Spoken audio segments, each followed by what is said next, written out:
and you have to respond to the nature of the threat. My concern, and frankly, I've had conversations. I've had one conversation with the foreign minister. In my view, he doesn't understand the threat. Right? It was a conversation I had in a committee meeting. I can't comment on it, but he just doesn't understand it, and he can keep saying what he wants. But in my view, the government is not understanding the actual threat from China, and a lot of commentators say this. Shabani? Oh no, sorry, Poonam. Yeah, I thought you asked your question already. Yeah. Hi. Simply stating. The Prime Minister simply stating that nobody has entered our territory demonstrates that he does not understand the threat. Because the message to China with that statement is you can do it again. And that message was sent to the Chinese by the Prime Minister of India. Poonam? Hello. Thank you. Hi, I'm Poonam Joshi from ABP News. I wanted to, you mentioned that institutions have been taken over by the government that are expected to work neutrally. But looking at the media houses, most of them are playing the narrative of the ruling party. And in 2024, when the elections are going to take place, how do you plan to get your narrative across to the people of India who are hugely influenced by what's played on television? And also I'd like to know your thoughts on bulldozer politics, if you may want to. I think I've said it 2 or 3 times. I think mass mobilization and ideas like Bharat Jodo are very, very powerful. As far as intimidation of any type is concerned, I don't like it. I believe in non-violence, and I don't like intimidation. That's my personal view. That's it. I mean, Shabani? Yeah, thanks. Thanks for taking so much time. I'm Shrabani Vasu from Anand Bazar Patrika. I just wanted to get back to the opposition unity that you've been talking about. We had this statement from Trinamool saying they were going to go it alone. How are you going to tackle these big regional powers and big egos as well? Frankly, it's not my job to tackle it anymore. Mr. Kharge is going to tackle it. He'll, of course, have all the support of everybody who's working with him, but the Congress president is the person who has to think about how these alliances look and how they're structured.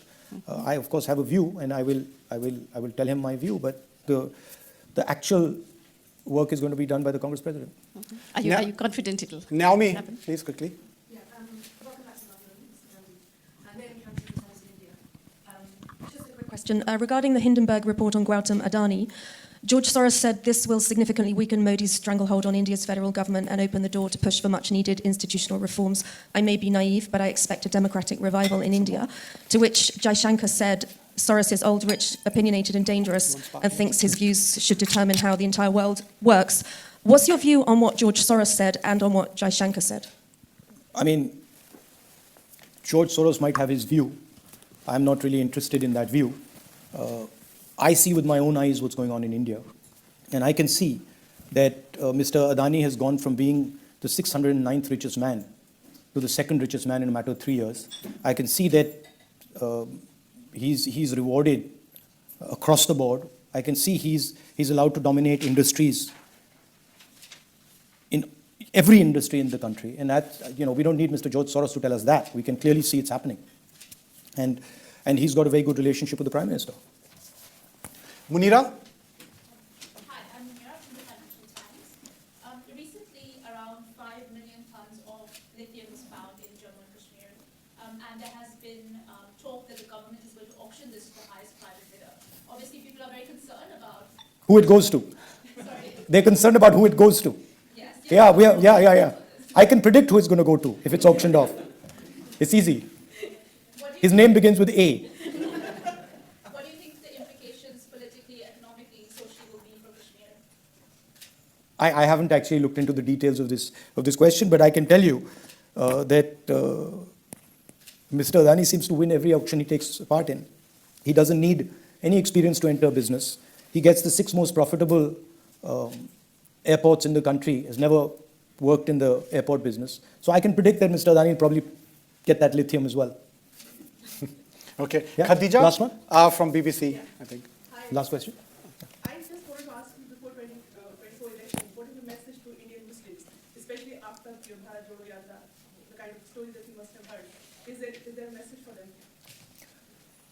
Message to all Indians is that you're part of this wonderful country. You're important for the future of this wonderful country, and the entire country has to come together and work together if it is to be successful. Okay. Suresh Gupta, a very long. I think the use of violence against anybody is wrong. Mr. Gandhi, my name is Suresh Gupta, New World newspaper. I'm settled in London since 1961, and I knew your grandmother, Mrs. Indira Gandhi, through Bal Sahyog in India. Okay. Because I was working from 58 to 61 for All India Radio. And then your great-grandfather, Pandit Nehru, through Bharat Yuva Samaj. You met him? Yes, I met him. I used to go to Trimurti House to get their signatures, etc. Okay. Because I had a bicycle, and they were just near All India Radio, all these organizations. So what was your experience in meeting him? What did you think? Pandit Nehru was a great man. I always touched his feet, and he always blessed me. Mrs. Gandhi, your grandmother, was like an elder sister to me. She helped me a great deal, and she was a wonderful woman. When she came here in a press conference in London, after being imprisoned by Morarji Desai, a journalist asked her, "What is your experience of prison in India?" And she said, "I don't want to talk anything bad about India in this conference.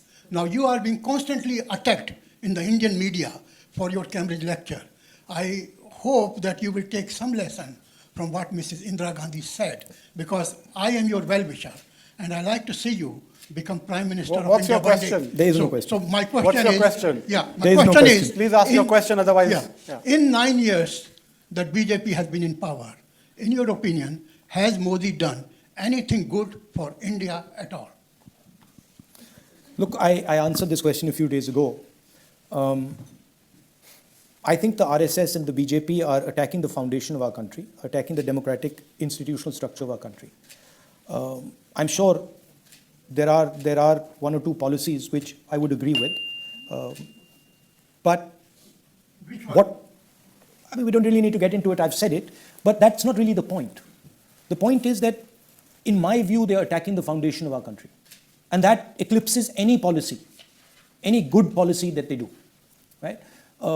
So this is so fundamental that to ask me to comment on a good policy or a bad, one policy that is good and another one that's slightly more effective, it sort of misses the point. This to me is bigger than everything else, right? Okay, I think... And by the way, just to touch the first part of your question, have you actually seen my Cambridge lecture? Sorry? Have you seen my Cambridge lecture? yeah, good. I have heard about it. No. Have you seen it? Okay. Thank you. Thank you. You're not allowed? No. It's on the internet. Well, everything is on the internet, and you can make your opinion. So that's interesting. Yeah. I mean, you haven't seen it. Yeah. You got an opinion on it. I mean, See it. That's a good point. I mean, if you have to make any opinion, please make an informed opinion. And I think that just concludes our session. I would like to thank Mr. Rahul Gandhi for taking time out from a very busy schedule and coming here and taking questions so sportingly. It is getting rare for political leaders to come out and answer questions in such an open way. So thank you so much, sir, for coming here, Mr. Gandhi, and speaking to all our members. Thank you very much to everybody. Can I just end? Yes, please. I'm sorry, in these type of situations, we have a limited number of questions, so there must be quite a few people who would have liked to ask a question, but were not able to do so. I apologize for that. Hopefully, I'll come back some other time and I can answer your questions, the ones who are left. And thank you, and thank you for your time, and thank you for coming here. एक तो like और share ठोक दीजिए महाकाल का दबा के like और share ठोक दीजिए पूरा साल मेहनत करता हूं आपके लिए बेटा ऐसा नहीं चलेगा